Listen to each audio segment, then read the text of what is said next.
Hey guys, what's up? We are in Oxford, Alabama with Chris Lindsey again. This is part two. If you have not seen part one with Chris Lindsey, where he has 6 houses that the government paid for, by the way, that he's collecting rent on. If you want to see that video, click right here above me. But right now, we're going to talk today about just developing.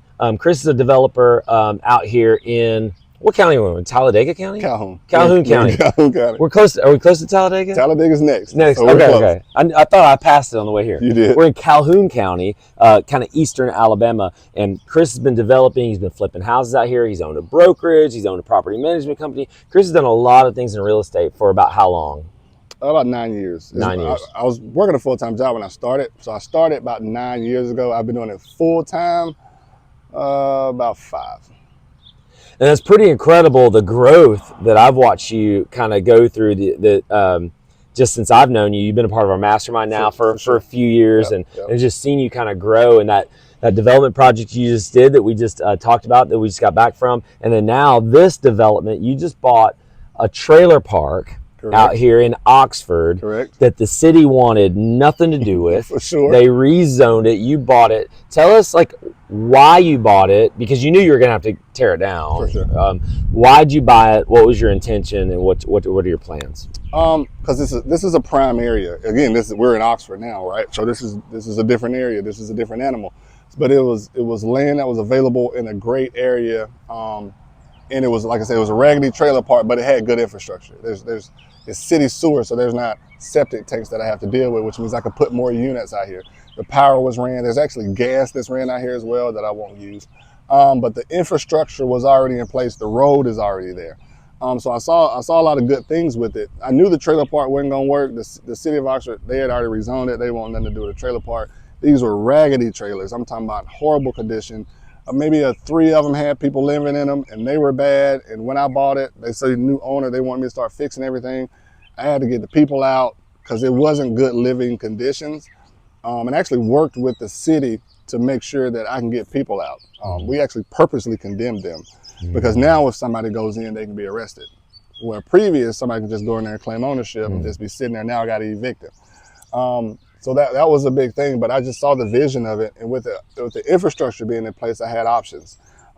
Tiny homes is an option, and then duplexes are an option as well. So this was actually a Taekwondo building here. It was a commercial building. It was old. It had been rezoned as well, in the middle of a bunch of houses with a raggedy trailer park behind it. So as a proof of concept, I tore down the Taekwondo building, built the duplex here to get a proof, because I actually did more luxury. There's granite all through this thing. Bathrooms, kitchen, updated fixtures. The master has a tile walk-in shower with dual shower heads with the rain shower head. I wanted to make it nicer because there's not any of that available in the area, right? So I saw that vision, and I saw what could be done with the trailer park, and that's why I bought it. So when I'm thinking about a development, I'm thinking, in order to make money, because I'm trying to think like an investor, in order to make money, the more we can scale this thing, the bigger we can make it, the more profitable we're going to be. The smaller we make it, it's going to be tough to make money on this. Now, as with the previous video I did with Chris, where he got this grant and he got federal funding to build these houses, now this is not that. This is your money. This is correct. So talk to me about, you've only built 1 duplex so far, with plans to possibly build more. Possibly, like you mentioned, tiny homes. We don't know yet. We're going to get to that in a second. But you've only built 1. Correct. Take me through those numbers, because are you profitable right now? No, I'm not profitable, because they actually got this on a seller finance deal. Could talk me through all that. So I'm still paying. So the owner owned it, right? And I was able to purchase it with him with a slight down payment, and then he just straight financed it, which worked for him. He didn't want all the money up front anyway. He wasn't hurting for money. He'd rather have it over time. So I got it on a seller finance deal. I didn't have to go to the bank on it. But no, right now, based off what I'm paying and the income from 1 duplex, I'm not profitable on this property, which I knew I wasn't gonna be. The way to get profitable for this project is units, because we're in Oxford. Oxford gets a premium on rent. So once I get my units up, once I construct the units and get my units, I'll be in good shape. So I knew when I ran my numbers, I was going to be taking a loss monthly on this one until I got my development going. But I'm fine with that. My overall portfolio is in good shape to where I can handle it. I just want to make sure I make the right plan to use this land, because there's not a lot of land in the city limits of Oxford, especially this close to amenities and things. So I want to get it right the first time. Okay, so that scares a lot of people. You're sitting here talking about I'm negative cash flow, Right. and you went and built. Do you remember how much it cost you to build this? That was roughly 200. 200,000. And what are the rents? I'm getting about 2,500 on that one. Total between the two. Correct. Okay, so 2,500 rent. How many bed and baths are the units? 2 bedroom, 2 bath. 2 bedroom, 2 baths. Okay, so you've got, and how much you take us through the seller financing, because I want to try to get all these numbers. So you bought this. How much land is here? This is about 6 acres. 6 acres, and you bought it for how much and how much down? And well, the seller don't want me to say how much I bought it for. The seller don't want me to put that out publicly, because it can't be publicly found, and for certain reasons he don't want people to know. Okay. But the down payment, actually, I think I put down 20% on it. I could have negotiated different, but I put down 20%. So if you would have just given us a straight number and didn't say 20%, but now if you give us a number, we're going to know what the overall number is. Right? Yeah. I mean, you can okay. do So back, 20. So 20%. So I'm sitting here thinking from a seller finance standpoint. Did he give you a better interest rate? Oh yeah, the interest rate is great. Okay, interest rate's great. Interest rate's great. Because I'm thinking 20%. I can do that at a bank. Correct. So why did you choose to do seller financing versus a because bank? I was able to negotiate an interest rate that's perfect. Yeah. The interest rate is great on it, so it's cheap money in a sense. So I was willing to put that 20% down. Like I said, I have the credit to go to the bank, but with the interest rate I got with this, it was perfect. And over how many years is it spread out? Over 15 years. 15 years. Yeah. Okay. And so does the rent cover the note? The rent covers the note. The rent does not cover the note plus the note for that.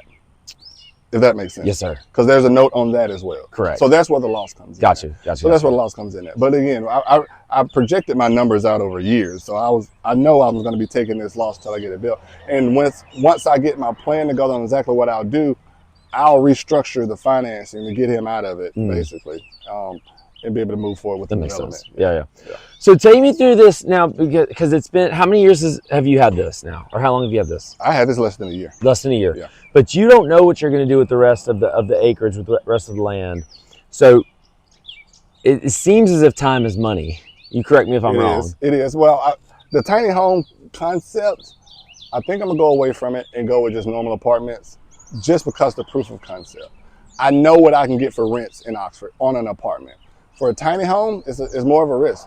I may do some combination of. I may build some apartments and there may be room on this side where the setbacks aren't good enough for a multi-unit apartments. I may put a tiny home there and test rents. But if I build a tiny home and can only get 80% of the rent I can get on an apartment, then, because tiny home, you're not gonna get a bunch of bedrooms, right? Bedrooms count. So that's the thing, I know what I can get for apartments, and I'm probably just gonna go that route. But like you said, time is money, and one thing that's delaying me now is the whole tariff thing. I don't want to get approved for a loan. The clock starts. I get in the middle of this thing, and lumber prices skyrocket. With things going on with Canada and things of that nature, I think right now what I'm losing every month isn't a lot. It's not worth me rushing into this thing. So I'm gonna wait till the dust settles, because I seen during COVID when materials skyrocketed what it can do to you, what it can do to your budget. I don't want to go through that with the tariffs that's going on, or potential of.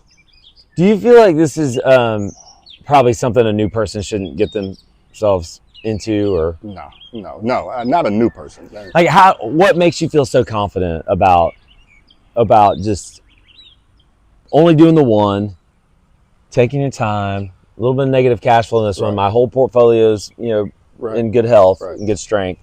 What gives you that confidence to kind of take your time on it? I mean, for me, it's always the numbers.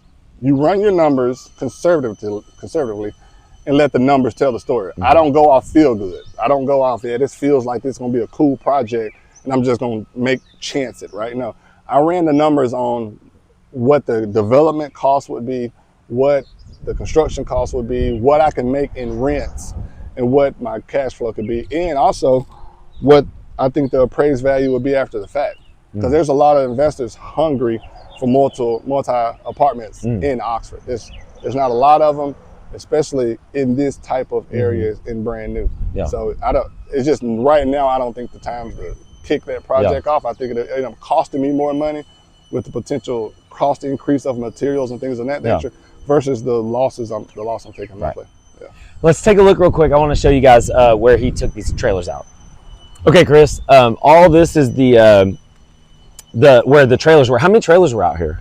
It was about 18 out here. It can actually hold, there's lots for 36 actually. There's some stations back there with power meters and things. You can see some of them, but it actually goes back farther into that tree line as well. But I had about 18, and if I would have paid to get rid of them, maybe it was 16. I think it was gonna cost me like 30 grand. But to get rid of the trailers? To get rid of them. So what'd you do? They're not cheap to get rid of. I found somebody that was willing to take them for free. And I basically told them that if you take them, you don't charge me nothing, I don't charge you nothing. And it was a lady that came and got them. So if you need somebody to get rid of some raggedy trailers, she has trailer parts and she has a staff that can fix them. Pretty much no matter the condition. So her team came and got them and took them to her land, and I didn't have to pay a dime. Now, Chris, I understand that it got rezoned, so you couldn't go back with a trailer park, or you couldn't fix up the trailer park. Not even to say that you wouldn't want to do it, but there are a lot of people out there that love mobile home parks, trailer parks, and it's very profitable. It was going to be a battle with the city. Yeah. The trailers, because with the trailers that were here, long story short, the city wasn't going to let me bring in any additional trailers. I actually met with the planning commission to try to get them to approve me to to bring in new trailers just as an option. And due to the rezone, most of them were vacant, and they had been vacant for years, the new zoning kicked in and they weren't going to go for it. But it was grandfathered in. You could have kept what was here. I could have kept what was here, but the potential, the income potential of what was here wasn't enough for what was here. So I wanted to fully use and develop the land, get more units out of it, and not just have 16 regular trailers that are rehabbed. So right now you've got utilities run to 30 or so lots. So you could, in theory, as long as the city approves it, put tiny homes on those lots. Correct. And they're fine with tiny homes. Oh, they are? They are. Okay. So you could do that, but you think a better use is to actually build apartments? What's the plan there? How many apartment units? How many buildings? What are you thinking? I'm at a minimum, I'm thinking 10 duplexes, 20 units. Okay. I'm trying to decide if I want to go quads up top and bottom. To me, I definitely get more units, but to me that takes away from the duplex single level feel. And again, there may be some combination of. So that I'm still locking down that, but the tiny homes, I'm just not comfortable with the income potential to go all in tiny homes that I'll be able to get the rents that I can get from the apartments. Are there any tiny homes around here, like at all, within maybe 10, 20 miles? Well, all that I know of is there's some here that they Airbnb as well, actually one or two that they Airbnb. And the other ones that I know of are in Lincoln. Lincoln has a huge development of them. I mean, there's 5-6 different styles of them in Lincoln, but that's more of the short-term stay as well. If I remember correctly, I don't even know if you're allowed to live out there full time. It's more catered for short-term stay. So there's not a proof of concept in place that I'm willing to go all in and take that risk for this level of project when I know what the apartments can do. Awesome. What else? What am I missing? That's about it. This was a journey as well. Like I said, I looked up on the lady to get rid of the trailers for free, but while they were doing it, there was a guy that kept coming out here living, and he would. I got a hunting camera that I put out there on my duplex, and I was scared he was going to go in it during the construction time, and I put one out here as well. But he'd be out here burning stuff, and I thought the city was going to cause me some problems while he was out here. But that was the only hiccup with this project so far. What have you had to do with the city so far? Have you had to go in front of the council or anything like that? I just went in front of the planning commission that time. I wanted to have the option of trailers, just to bring in some new ones. That's the only time. And they shut you down. Oh yeah, they weren't trying to hear. I knew that was probably going to be the case, but I decided to try it anyway. But you needed to see what your options were. Oh, right? for sure. Yeah, for sure. Because when I'm running my numbers and that's an option, right? Then I'm going to determine, Okay, what if I pull out everything and put in brand new trailers, or they would have had to been 5 years or less. What does my numbers look like on that? I was thinking about getting a whole dealer's license as a trailer part vendor and that whole thing to try to get wholesale prices at that point. So I was just weighing all my options to see what makes sense for the numbers. But the safe answer is apartments. Awesome. Chris, thank you so much. I appreciate you giving us a tour of a little bit of Anniston, a little bit of Oxford, and Calhoun County. Exactly. Appreciate you, Chris. Appreciate it.